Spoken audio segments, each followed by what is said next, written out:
Fé ou descrença? Deus ou o homem? Milagre ou acaso? Religião pode ser um assunto um tanto quanto complicado de se discutir.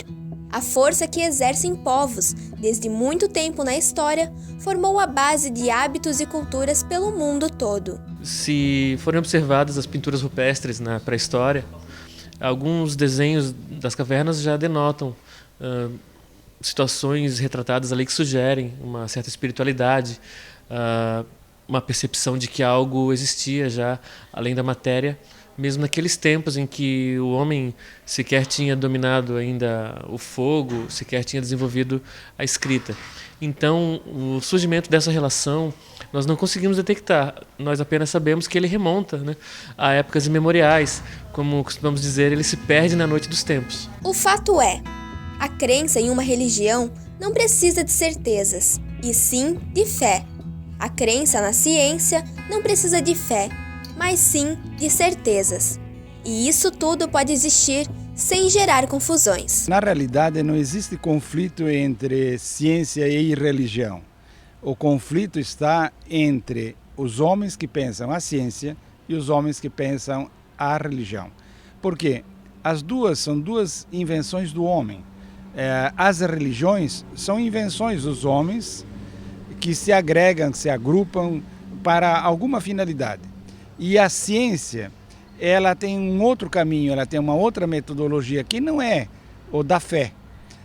O pessoal se reúne ou pela fé, ou pelo conhecimento científico, ou por outros motivos, mas o motivo principal das religiões é a fé, a crença em alguns princípios, enquanto que a ciência, ela acredita que existe um conhecimento verdadeiro e que esse conhecimento verdadeiro é possível pela metodologia científica. Então, penso eu que a ciência e a religião não estão em conflito. Quem está em conflito são os homens que fazem ciência e os homens que fazem, ou que praticam, ou que seguem uma determinada religião. Com respeito e interesse em entender o ponto de vista do outro, tudo pode ficar mais claro. Você teme aquilo que você não conhece. As pessoas temem exatamente aquilo que elas não sabem como funciona e o que significa efetivamente. Por exemplo, eu tive caso de alunos evangélicos que tinham medo, e tinham medo até de fazer trabalho em grupo com pessoas que eram do candomblé, porque achavam que aquelas pessoas poderiam automaticamente fazerem mal a eles. E caso de desconhecimento, de ignorância, não ignorância no sentido pejorativo, mas ignorância no sentido de não saber mesmo, de ignorar. E à medida que nós formos conhecendo o outro, exercitando a alteridade, conhecendo a identidade, a essência do outro, como elas são, nós acabamos nos despindo desses medos, desses preconceitos. O próprio nome já diz, preconceito. É importante conceituar, conhecer, ter uma visão mais imparcial, mais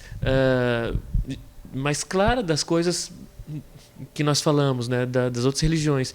E à medida que eu conheço o outro, eu posso também dialogar com o outro e posso aprender, posso crescer nessa convivência. Por isso, defendo a convivência harmônica e pacífica entre as diversas religiões, porque se nós formos observar, as religiões elas diferem muito sobre o aspecto doutrinário. Elas diferem, por exemplo, quando você diz o que acontece depois da morte, ou quando você diz o que acontece antes da morte.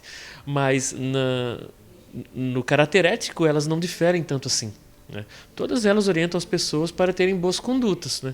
Para serem boas, para amarem o seu próximo, para ter uma vida regrada, né? Na era atual, acho que há uma reorganização das pessoas e das comunidades no sentido de buscarem mais essa comunicação, né, das pessoas como um todo. Então, você nunca vê apenas a parte, mas vê o todo. O todo é muito complexo, né? Então, esse todo chamado ser humano, ele é complexo, ele é uma parte biológica que você tem que assistir, você tem uma parte espiritual, você tem uma parte, portanto, nesse espiritual religiosa, tem uma parte social, tem uma parte política e tudo isso envolve, né? Judaica, católica, evangélica, budista, todos têm o seu lugar e devem ser respeitados em suas crenças e individualidades, assim como aqueles que não acreditam. Você carrega um tabu muito grande, eu sou ateu, pronto. Eu acho que você vai carregar um preconceito muito grande com o passar dos anos. O que nós não podemos dizer é que um ateu não tem moral, que um ateu é adorador do diabo, coisa parecida, porque não acredita em Deus, não vai acreditar no diabo também, que para o ateu isso é contraposição. Deus e diabo são duas criações humanas para mostrar a contraposição do bem e o mal, né, que isso toda religião tem. Ser ateu é uma questão pessoal, realmente não dá para dizer assim, por que você? Eu acho que cada ateu daria uma resposta diferente. Eu falo assim, tem ateus bons e ateus ruins. Como tem o homem bom, o homem ruim, como tem um cristão bom e um cristão ruim. A hipocrisia é meio que geral, né? Assim, em toda parte nós vamos ter as pessoas que não agem de acordo com a moral, né? Não é porque um é ateu, o outro é cristão, que eles não vão ter, eles podem ter uma moral muito parecida. Hoje nós vivemos um momento em que a gente fala muito de ética, mas ética a gente diz assim, é uma fé, e essa fé é amor.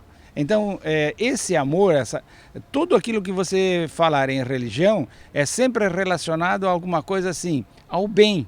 Nunca você vai ter uma religião para o mal.